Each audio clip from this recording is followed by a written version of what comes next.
si Ces na maging leading lady ng kanyang puso. Pero si Ces ayaw muna ng leading man. Dahil masakit ang kanyang nakaraan. Ako na. Panoorin natin ang pag-iibigan ni na RC at Ces. Ay. Love Made in Heaven. Woo!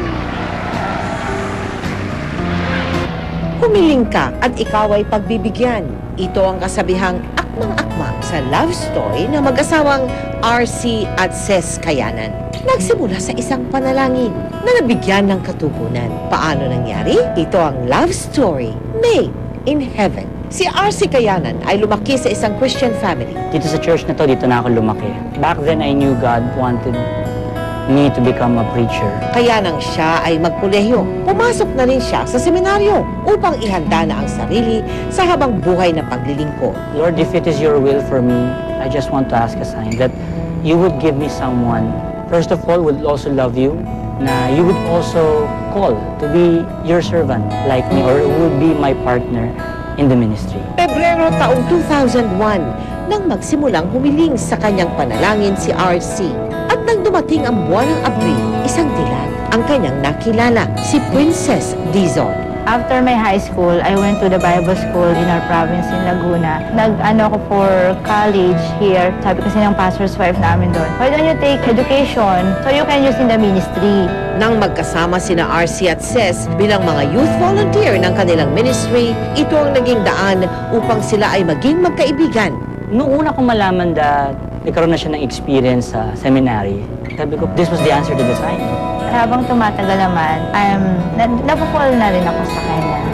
4 na taon na pinigil ni RC ang nararamdaman dahil nais siya makapagtapos muna sila ng pag-aaral at siguruhin na si Ces na nga ang katuparan ng kanyang hiling sa Panginoon.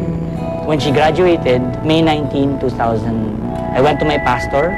Pinagpaalam ko na, sabi ko, may napupusuan na po ako. Tapos pinagpaalam ko siya sa mother niya. After a few months, August 24, same year, sinagot niya ako. Nasa ikalawang taon na ng pagiging magkasintahan sina RC at Ces na mag-propose itong si lalaki kay babae sa harap ng kanilang mga estudyante. I talked to my students, so when that day came, iuupo nila si Ces sa gitna ng room kung saan may nakalagay ng mga letters na, will you marry? In-open niya yung divider. So, nag-open ko yung Tapos divider. sabi niya, me. Ako. Doon ko palang nakita na-experience namin, nag-propose in front of the students. December 21, 2009, humarap na sa altar sina RC at Ces. A lot of friends who was really excited began telling me, ako nang bahala sa ganito mo. Ako nang bahala sa ganyan mo. Mula sa barong, pantalon, sapatos, pati yung honeymoon namin sa Puerto Galera at sa Tagaytay, libre. I think yung blessings na yun were added because we put God first in our relationship. Ang pag-ibig na ginabayan at inalagaan ng panahon at Panginoon, tunay na matamis, kaaya-aya at pangmatagalan. Yan ang love made in heaven. Ay! Happy Valentine, RC at Ces. Sana maraming na-inspire sa inyong love story. At dahil Valentine, hoy audience, mamimigay kami ng Wow. Valentine treat para sa lahat. Spa! Gift certificates mula sa Janssen. Ang galing. Ayan, oh.